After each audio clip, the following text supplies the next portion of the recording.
बिस्मिल्लाहिर्रहमानिर्रहीम। अस्सलाम वालेकुम स्टूडेंट्स। अच्छा जी, टॉपिक हमारा वही है, solution of homogeneous higher order differential equation. और इसमें हमने लास्ट टाइम एक केस डिस्कस किया था कि एक ऐसी होमोजीनियस डिफरेंशियल इक्वेशन को हम हल कर रहे थे कि जिसकी ऑक्सिलरी इक्वेशन को जब हमने सॉल्व किया तो उसके रूट्स जो थे वो रियल थे और डिफरेंट थे।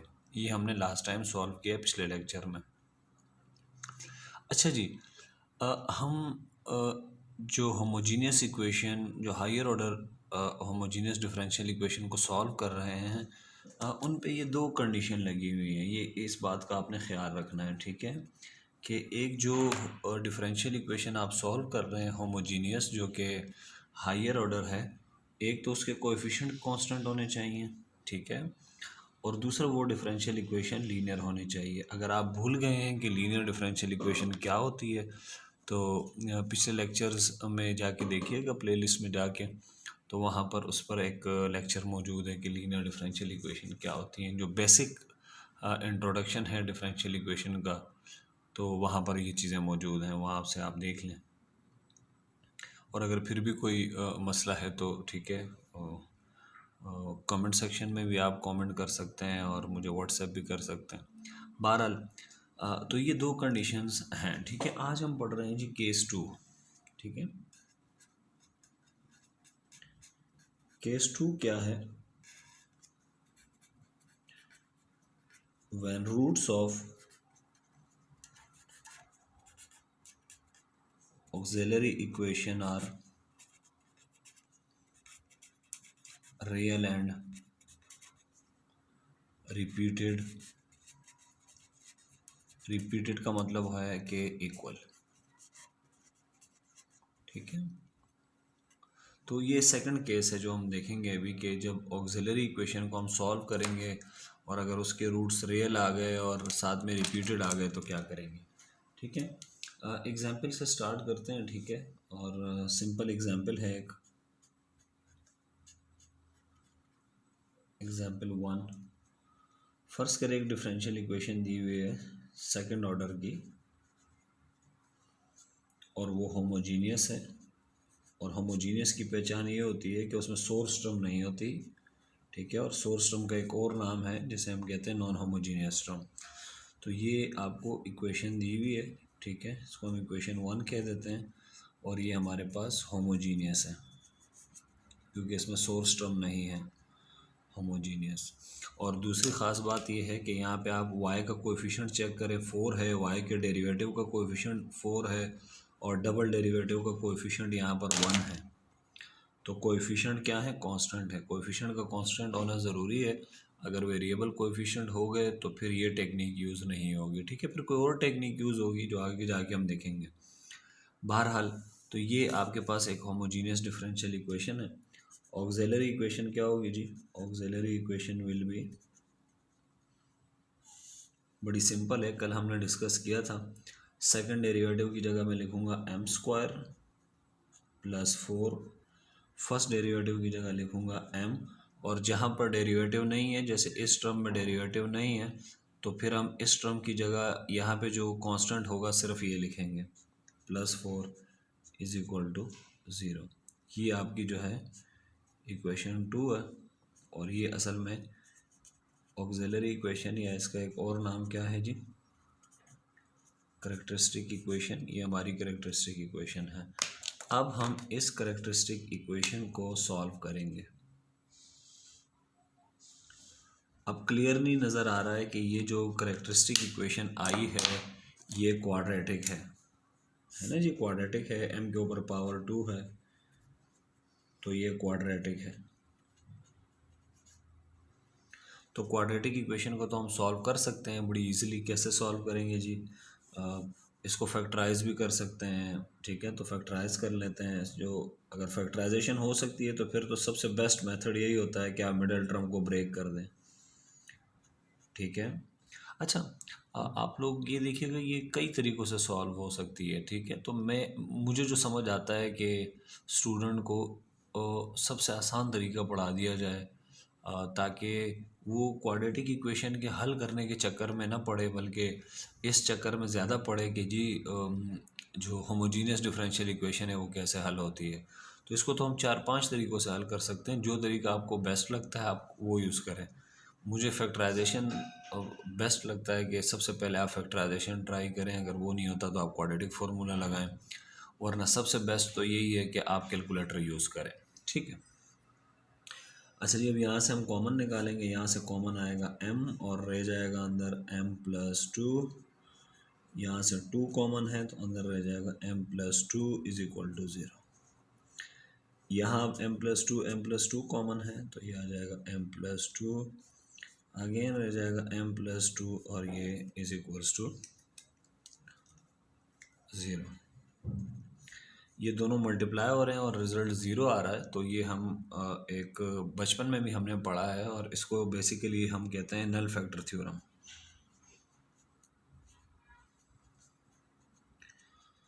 नल फैक्टर थ्योरम ये है कि आप जो है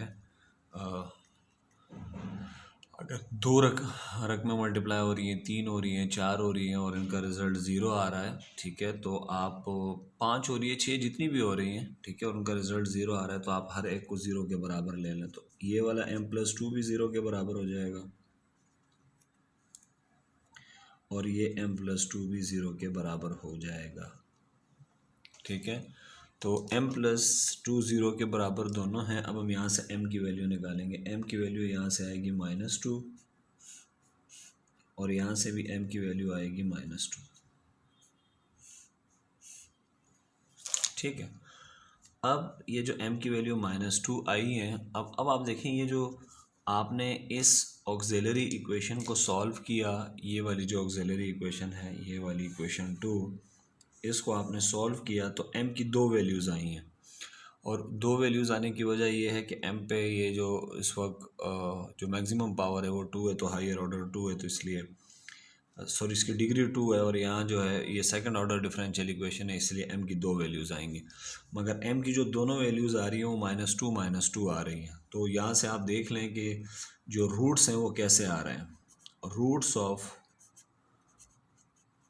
auxiliary equation are what are real, क्योंकि इसमें आयोटा नहीं है तो ये रियल है, क्लियरली नज़र आ रहा है। ठीक है, एंड रिपीटेड या इक्वल एंड इक्वल, तो दोनों रूट्स जो हैं वो सेम आ रहे हैं। ठीक है, इक्वल आ रहे हैं। m की एक वैल्यू भी -2 आ रही है और दूसरी भी -2 आ रही है। ठीक है, तो यहाँ हम लिख देते हैं since roots of auxiliary equation are real and equal, therefore जो सॉल्यूशन होगा होमोजीनियस डिफरेंशियल इक्वेशन का, solution of homogeneous differential equation will be, वो क्या होगा। अच्छा, वो सॉल्यूशन लिखने से पहले एक बात मैं आपको बता दूं कि चूँकि ये भी 2 है, -2 है और ये भी -2 है। ठीक है, तो लास्ट टाइम आपने देखा होगा जब डिफरेंट वैल्यूज़ आ रही होती थी, जैसे ये -2 और ये 4 आ रही है, तो हम एक का नाम m1 रखते थे, दूसरे का नाम m2 रखते थे। लेकिन चूँकि ये अब दोनों ही सेम हैं तो इनका अलग अलग नाम रखने की ज़रूरत नहीं है, तो ये m है हमारा। ठीक है, और इनके अलग अलग नाम रखने की ज़रूरत नहीं है, क्योंकि अलग अलग नाम रखने की ज़रूरत तब थी जब दोनों डिफरेंट थे। ठीक है, तो हम इसे m ही कहेंगे। तो m की वैल्यू जो आ रही है वो क्या आ रही है जी, -2 आ रही है बस। और -2 कितनी मरतबा आ रही है, यानी एक -2 ये रहा, एक -2 ये रहा, तो ये आ रही है ट्वाइस, यानी m की वैल्यू 2 दफ़ा रिपीट हो रही है। एक दफ़ा -2 आया, फिर -2 आया। ठीक है, तो जो सॉल्यूशन होगा हमारा वो क्या होगा। ठीक है, तो the solution will be y is equals to, आपने याद रखना है कैसे लिखेंगे, y is equal to c1 x की पावर 0, ठीक है, प्लस c2 x की पावर 1। ठीक है, अच्छा, और एक एक एक ख़ास बात, ख़ास ख्याल रखना है आपने, क्योंकि ये सेकंड ऑर्डर डिफरेंशियल इक्वेशन है, इसके सॉल्यूशन में 2 आर्बिट्रेरी कांस्टेंट होंगे, एक c1 और एक c2, तीसरा आर्बिट्रेरी कांस्टेंट नहीं होगा, तो हम यहीं पे रुक जाएंगे। ठीक है, मैं पहले लिखूंगा सम कांस्टेंट c1 x की पावर 0, फिर प्लस c2 एक्स की पावर 1 और यहाँ पे आएगा ई की पावर एम एक्स, ठीक है। या y से मुराद हमारा डिपेंडेंट वेरिएबल है, ठीक है। अब इक्वेशन को आपने गौर से देखना है, अगर इक्वेशन में डिपेंडेंट वेरिएबल क्यों होता तो यहाँ मैं क्यों लिखता फिर, ठीक है। अगर यहाँ t होता तो यहाँ t लिखता। और इंडिपेंडेंट वेरिएबल, ये देखें इंडिपेंडेंट वेरिएबल जो हमारा है वो x है, तो लेफ्ट हैंड साइड पे डिपेंडेंट वेरिएबल होता है और राइट हैंड साइड पे इंडिपेंडेंट वेरिएबल होता है, ये याद रखिएगा। तो y किसके बराबर हुआ जी, c1, x की पावर 0 तो 1 होता है, लिखने की ज़रूरत नहीं है, प्लस c2 x और e की पावर एम एक्स, एम की वैल्यू कितनी आई है -2 और ये x, ठीक है जी। ये हमारा क्या है, रिक्वायर्ड सॉल्यूशन, ठीक है जी। अच्छा, इसको समझने के लिए एक सपोजिशन करते हैं। सपोज करते हैं कि जी सपोज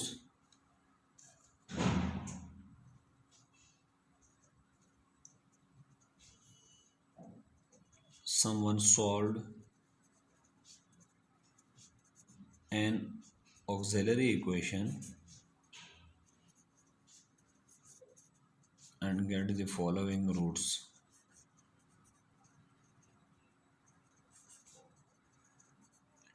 फ़र्ज़ करें किसी ने एक ऑक्सिलरी इक्वेशन सॉल्व की और रूट्स ये आ गए, यानी m की वैल्यूज़ ये आ रही है, m की वैल्यूज़ आ रही हैं जी -1, अगली भी आ रही है -1, अगली भी आ रही है -1, m की 3 वैल्यूज़ आई हैं, ठीक है। जिस तरह हमारे इस क्वेश्चन में m की 2 वैल्यूज़ आई थी। फ़र्ज़ करें किसी ने सॉल्व किया, एक करेक्ट डिफरेंशियल इक्वेशन होगी बेसिकली, फिर उसने ऑक्सिलरी इक्वेशन बनाई होगी और फिर उसने ऑक्सिलरी इक्वेशन को सॉल्व किया होगा, तो वहाँ से रूट्स आए होंगे, उसको देखते हुए उसने सॉल्यूशन लिखा होगा, ठीक है। तो थोड़ी देर के लिए मान लेते हैं कि जो किसी ने एक डिफरेंशियल इक्वेशन ली, उसने पहले ऑक्सिलरी इक्वेशन बनाई होगी और फिर उसको सॉल्व करके ये आ गया, तो बताएं इसको देखते हुए सॉल्यूशन क्या होगा, ठीक है।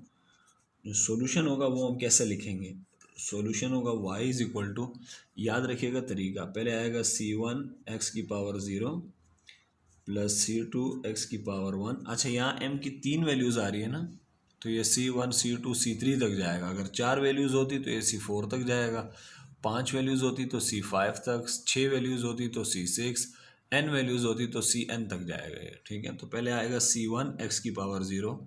अच्छा, आप ये भी देखें x की एक एक पावर बढ़ रही है, ठीक है, इसलिए मैं इसको लिख रहा हूँ। ये x की पावर 0 को अलग इसको लिखने की ज़रूरत नहीं है। तो स्टार्ट आप करेंगे x की पावर 0 से और एक एक पावर बढ़ाते जाएंगे, प्लस c3 आएगा, x की पावर आएगा 2, c4 नहीं आएगा क्योंकि यहाँ m की 3 वैल्यूज़ आई हैं, ठीक है। यहाँ ब्रैकेट क्लोज कर देंगे, e लिखेंगे और e के ऊपर ये लिख देंगे -1x, ठीक है।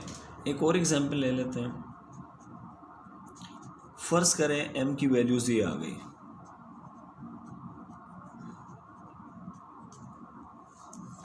फ़र्ज़ कर लेते हैं, तो सॉल्यूशन क्या होगा,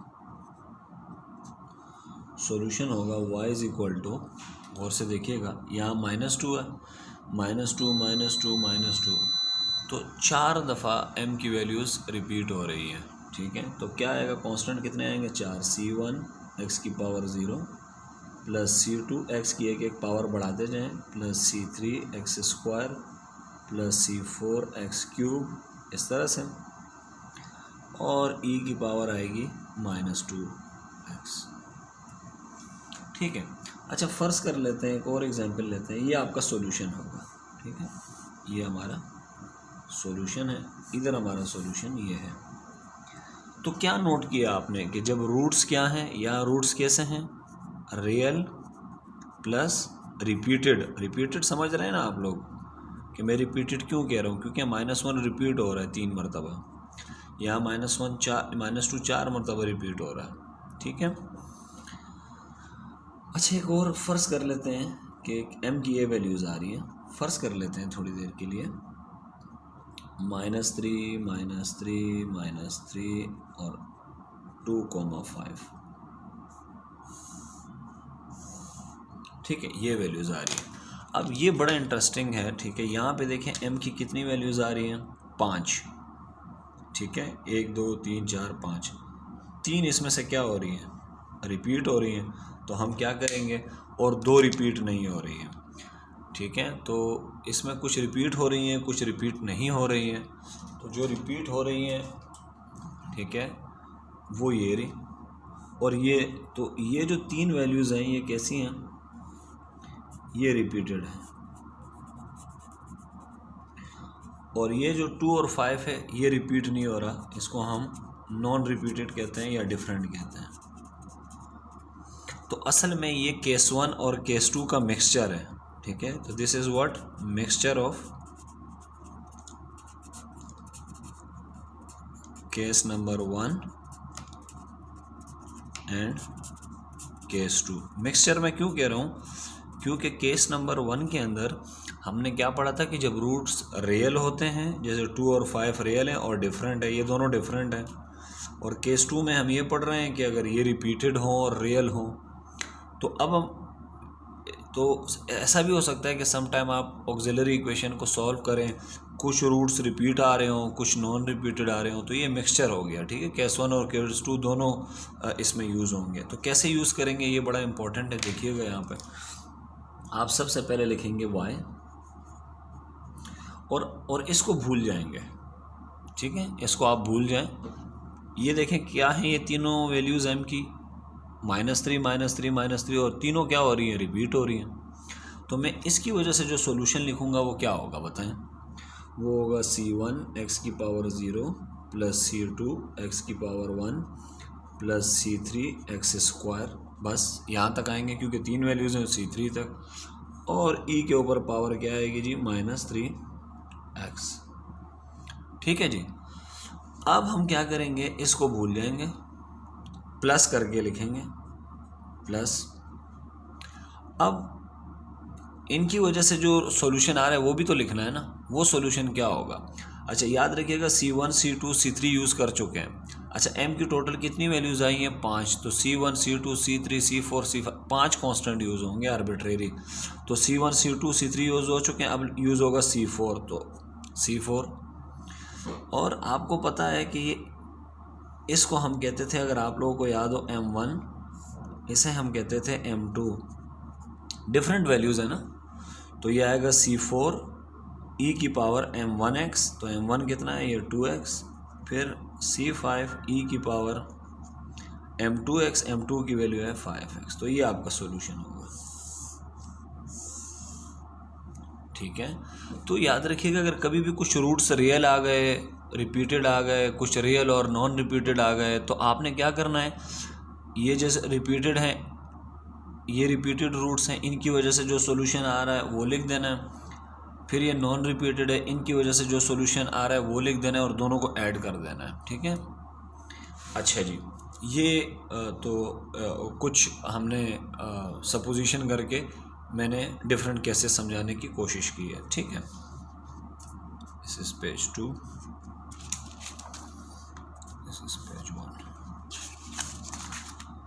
अच्छा जी, वापस आते हैं जी क्वेश्चंस की तरफ। एक एग्जांपल हमने सॉल्व की थी, अब हम एक और एग्जांपल लेते हैं जी, और वो एग्जांपल है जी थर्ड ऑर्डर की रियल एंड इक्वल रूट्स के लिए, ठीक है। एग्जांपल 2,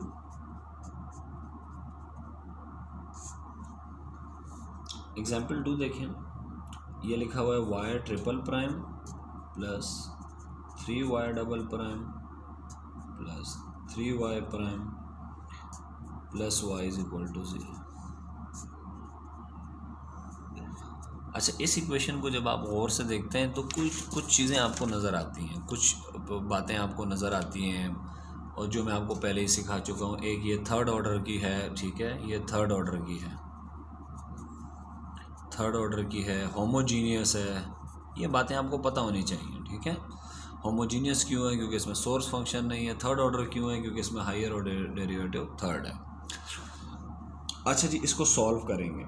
अच्छा, इसको सॉल्व करेंगे तो जो ऑक्सिलरी इक्वेशन बनेगी वो क्यूबिक इक्वेशन बनेगी, ठीक है, क्योंकि थर्ड ऑर्डर है। तो ट्रिपल डेरिवेटिव की जगह मैं लिखूँगा m³ प्लस 3 या डबल डेरिवेटिव की जगह this m square, single derivative की जगह एम प्लस।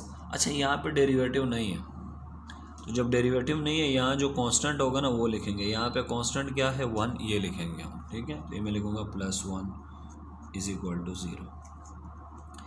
ये इक्वेशन 2 जो है ये हमारी कहलाती है, अगर आप लोगों को याद हो, इसे हम कहते हैं ऑक्सिलरी इक्वेशन। अब हम इसको क्या करेंगे, we need to solve this, we need to solve equation 2।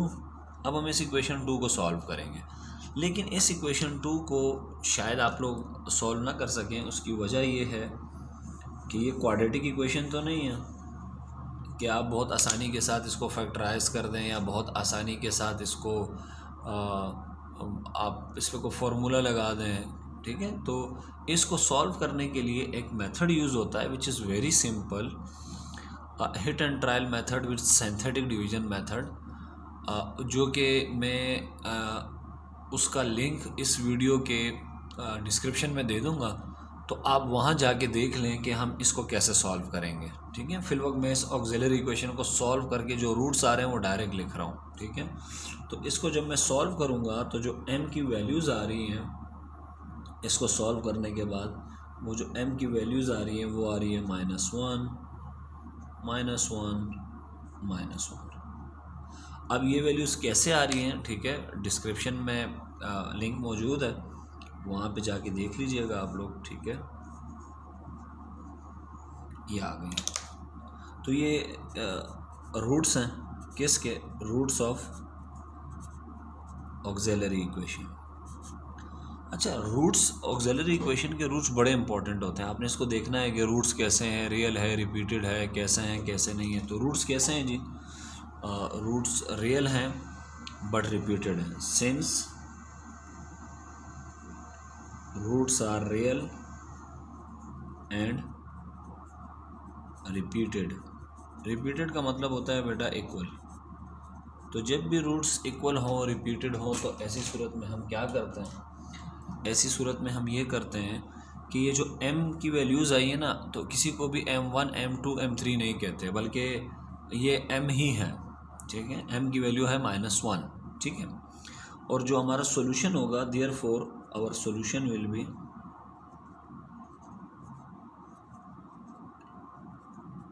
जो होमोजीनियस डिफरेंशियल इक्वेशन है ये, इसका जो सॉल्यूशन होगा वो क्या होगा, इसका जो सॉल्यूशन होगा वो मैं नीचे लिखने जा रहा हूँ।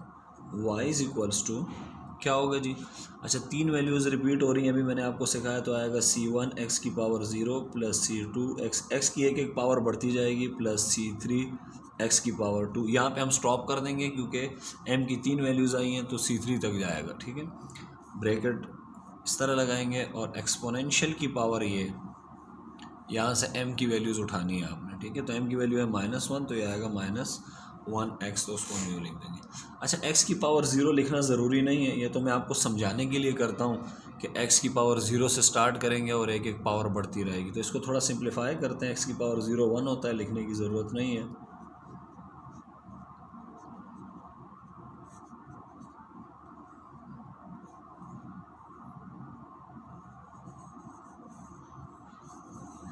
ये हमारा बच्चों क्या है, रिक्वायर्ड सॉल्यूशन, ठीक है जी। तो एक और एग्जांपल लेते हैं, ठीक है, ये हो गया जी थर्ड। एक और एग्जांपल लेते हैं, एग्जांपल 4।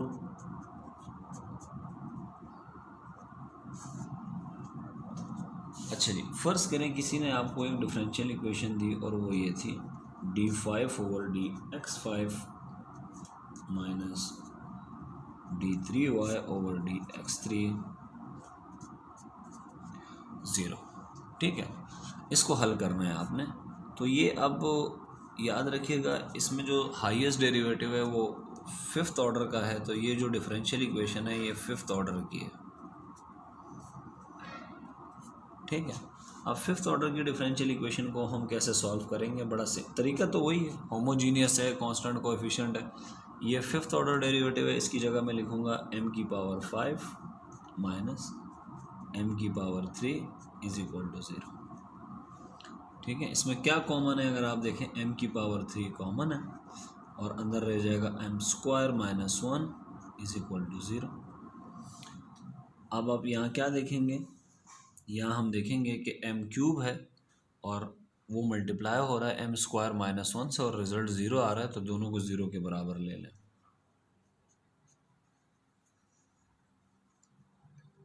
अच्छा, हो सकता है वीडियो के अंदर थोड़ा सा आपको शोर आ रहा हो, क्योंकि मैं यूनिवर्सिटी में हूँ, जनरेटर लगा हुआ था, लाइट गई हुई थी, तो मे भी उसका कोई शोर आ रहा हो। ठीक है, तो उसको आप लोगों ने बर्दाश्त कर लेना। अच्छा, ये -1 को हम वहाँ ले जाएंगे, क्या आ जाएगा जी? +1 स्क्वायर रूट लेंगे तो m की वैल्यू आ जाएगी +-1। ठीक है, यहाँ से और ये इसको मैं अगर यूँ लिख दूँ तो ज़्यादा बेहतर है। m की एक वैल्यू आ रही है 1 और एक वैल्यू आ रही है -1। तो इसके बारे में आप लोगों का क्या ख्याल है कि ये 1 और -1 क्या है? सबसे पहले ये रियल है, प्लस और क्या है? Non repeated. नॉन रिपीटेड का मतलब ये है कि ये इक्वल नहीं है। ठीक है, तो एक का नाम हम क्या रखेंगे? याद है, जब इक्वल नहीं होते m1 और जब इक्वल नहीं होते हैं तो एक का नाम m1, एक दूसरे का नाम m2 रखेंगे।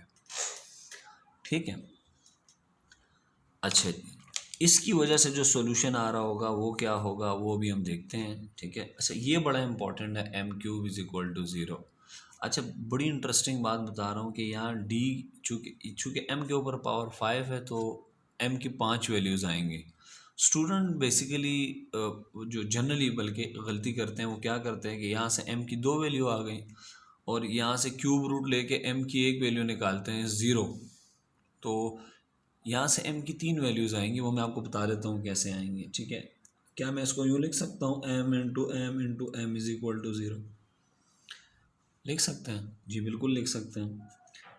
ये तीनों मल्टीप्लाई हो रहे हैं और रिजल्ट 0 आ रहा है, तो तीनों को किसके बराबर ले लेंगे हम?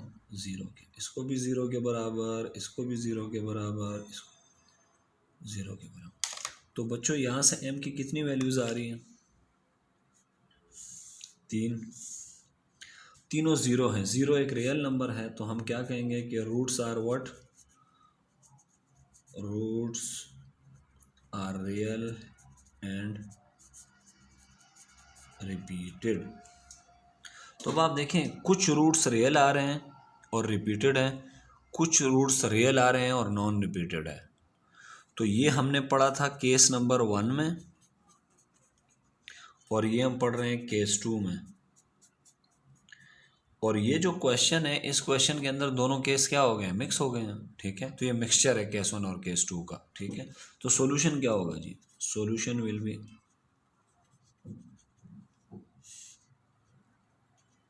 क्या होगा सॉल्यूशन? मैं लिखूंगा y इज इक्वल टू, अब आपकी मर्जी है, इसकी वजह से जो सॉल्यूशन आ रहा है पहले वो लिखें या इसकी वजह से जो सॉल्यूशन आ रहा है पहले वो लिखें, लेकिन दोनों को एट द एंड हमने ऐड करना है। अच्छा, पहले इसकी वजह से लिखते हैं जी। तो ये m की 3 वैल्यूज़ आ रही हैं, तो मैं शुरू करूँगा c, इस तरह लिखेंगे सम कांस्टेंट x की पावर 0 c2 x की पावर 1 बढ़ती रहेगी, अभी मैं बता चुका हूँ c3 x की पावर 2। आगे नहीं जाएंगे, उसकी वजह ये है कि m की यहाँ पे 3 वैल्यूज़ रिपीट हो रही हैं। ठीक है, और e की पावर क्या आ जाएगी जी? 0x।